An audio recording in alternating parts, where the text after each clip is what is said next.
మహాశివరాత్రికి ముందు మీ కలలో ఈ 3 విషయాలు కనిపిస్తే శివయ్య అనుగ్రహం మీ వెంటే. సనాతన ధర్మంలో మహాశివరాత్రి పండుగను ఘనంగా జరుపుకుంటారు. మహాశివరాత్రి రోజు కోసం శివ భక్తులు ఆసక్తిగా ఎదురుచూస్తున్నారు.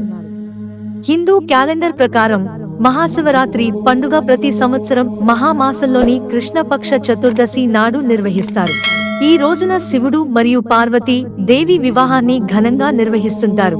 మహాశివరాత్రికి ముందు కలలో శివునికి సంబంధించిన కొన్ని వస్తువుల దర్శనాలు చాలా పవిత్రమైనవిగా పరిగణించబడతాయన్నారు.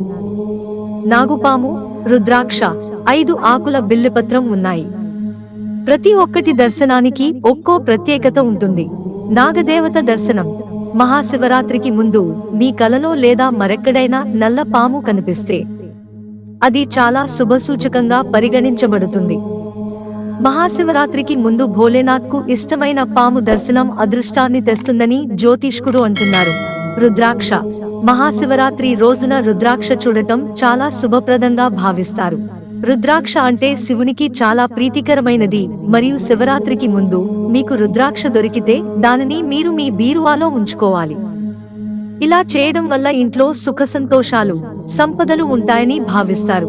5 ఆకుల బిల్వపత్రం. శంకర్ భగవంతుని ఆరాధనలో బిల్వపత్రం ఎంతో ముఖ్యమైనది. మహాశివరాత్రికి ముందు మీ కలలో 5 ఆకుల బిల్వపత్రం కనిపిస్తే అది అదృష్టానికి సంకేతం అని నమ్ముతారు. ఈ 5 ఆకుల బిల్లిపాత్ర దర్శనం చాలా అరుదు.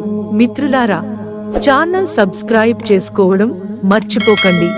ధన్యవాదాలు.